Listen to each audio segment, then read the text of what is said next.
Welcome to my world, the world of a medical laboratory scientist. Health is wealth, knowledge is power.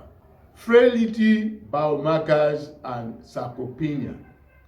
When you talk about frailty, it's something that is not defined. There is no agreement amongst many opinions. I mean, medical experts, because the various fields will define it differently. Clinically, you are looking at people who are weak, their muscle mass has been reduced, the physicality, that is, standing alone at times becomes a problem. But there are 3 to out of 5 signs and symptoms that is seen at the clinical level that makes them conclude that this person is frail. And when the person is frail, the person can easily develop strange problems and become hospitalized quickly for minor ailments and even death.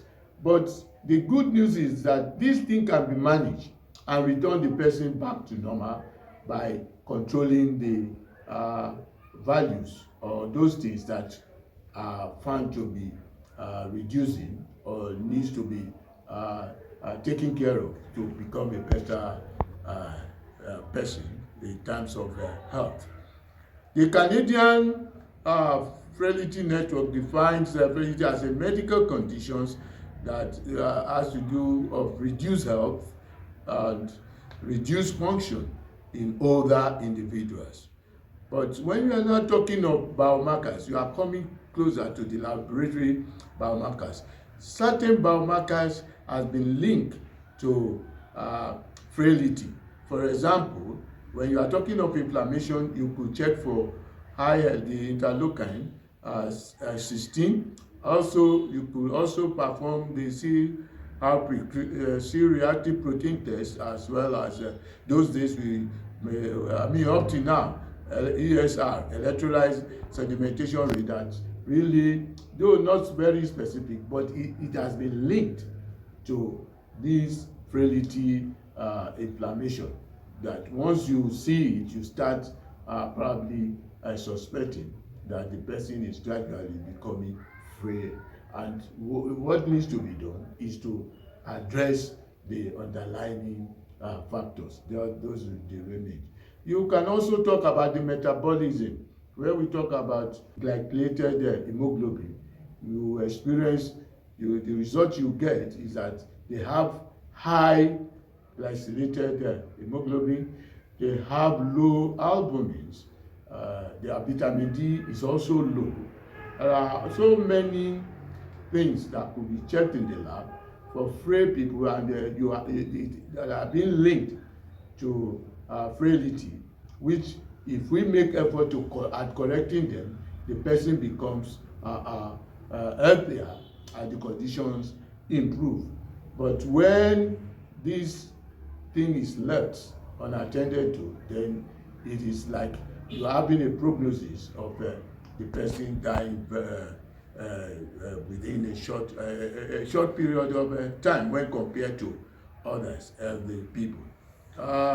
The slide section I shall be moving into, so that I can expose in totality what frailty has to do, and the sarcopenia. When we talk of sarcopenia, we are talking of loss of muscle mass, and the tests that can be done, or tests linked to sarcopenia.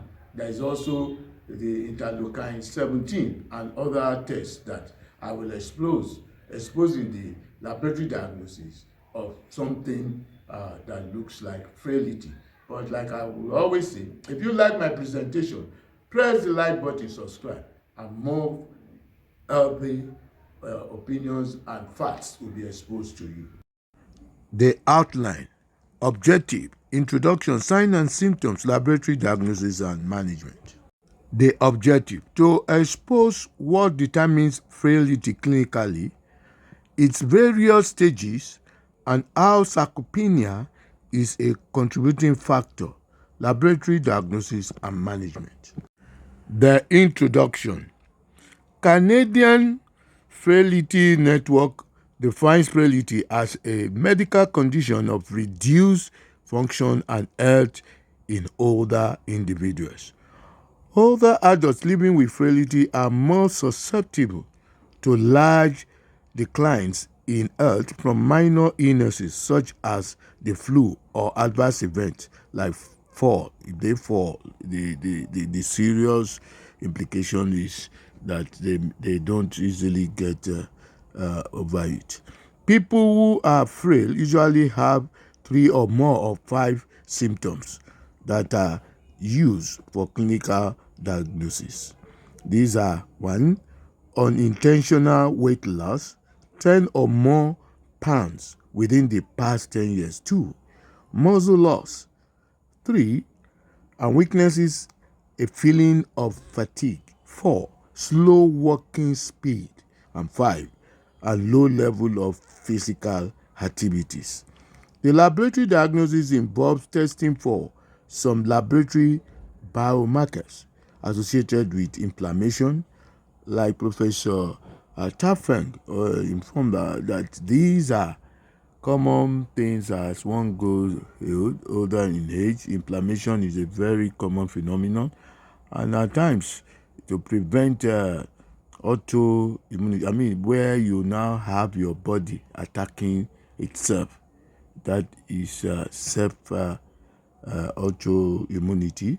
One needs to probably combat it with some antibiotic. But what of antimicrobial resistance that is associated with such decision? The other things that we could talk about testing for is also the metabolism and body hormonal changes. And these I shall expose under the laboratory diagnosis. Yes, sarcopenia, on the other hand, refers to the age-related progressive loss of skeletal muscles. People become slimmer as they grow in age, especially the elderly. The muscle mass and function reducing. So you want to look at sarcopenia more or less as what you define as frail, that people become frail as they grow older in age, because these of the lost muscles, skeletal muscles, slow them down. All those attributes, signs and symptoms that I earlier shown, are more common with sarcopenia as a cause of that slowness, reduction in function. It is recognized as an underlying factor contributing to frailty, leading to decreased mobility with a higher risk of falls and fracture. Importantly, sarcopenia is now recognized as a distinct clinical condition. The stages of frailty could be put as pre-frailty, mild, and then the severe. If primary health centers are well equipped to handle frailty, it presents a great opportunity for earlier detection and intervention before progression to more severe stages associated with a higher risk of adverse outcome such as injurious fall, hospitalization, disability, increased health care, and mortality. The signs and symptoms. Apart from these pictorial signs and symptoms displayed here,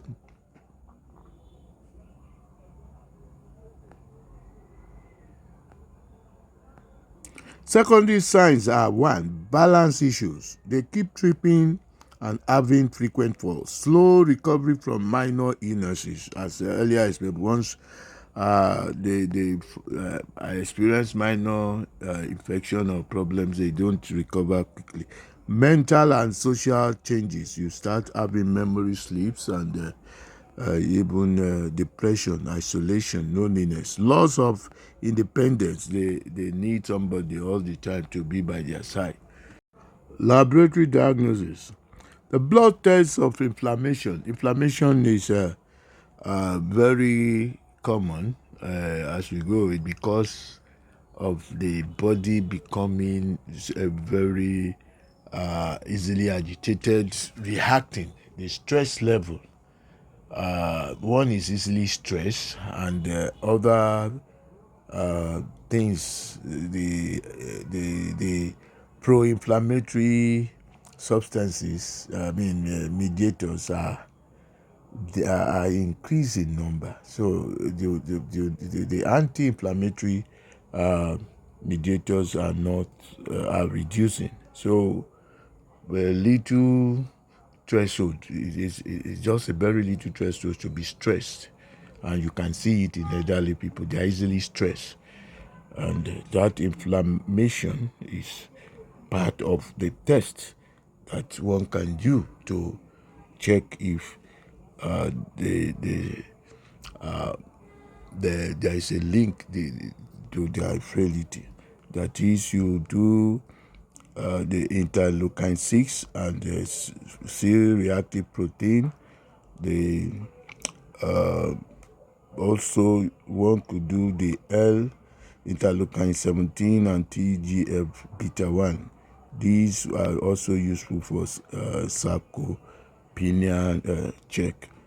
Metabolism and nutrition blood tests. You want to look for low albumin, low vitamin D and high HbA high, the glycosylated hemoglobin, cell and hormonal signal changes, low testosterone in men, low IGF-1 and higher. These are values you get, which are what you could make effort to correct. High level of fibrinogen and platelets activity markers show blood clotting changes in frail bodies. The sarcopenia is easily confirmed with imaging and body scan, very useful for muscle mass and quality. The dual energy X-ray absorptiometry checks for the low bone and muscle mass. There are MRI and all these other tests that could be done for the diagnosis of frailty. Finally, management. Because frailty is often recoverable and reversible, we need to know some core intervention necessary to reverse it.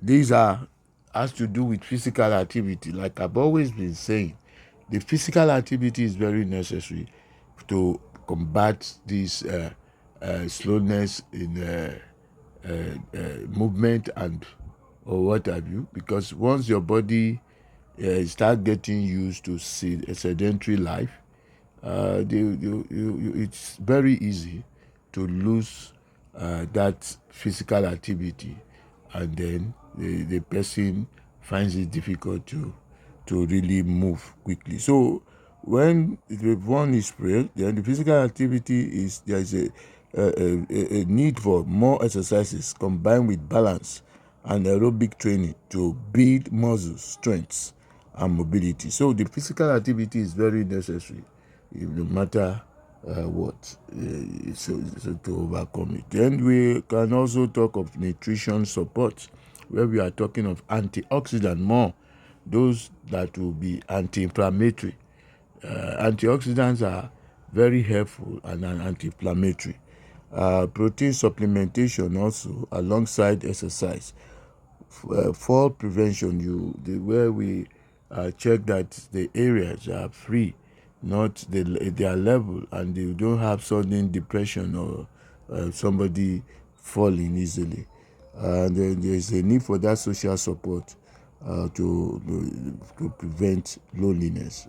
There are many more videos on this channel, just all on health matters and the laboratory role, the medical laboratory scientist role in helping out with health issues. So your support is needed in terms of subscription and like. So carry on.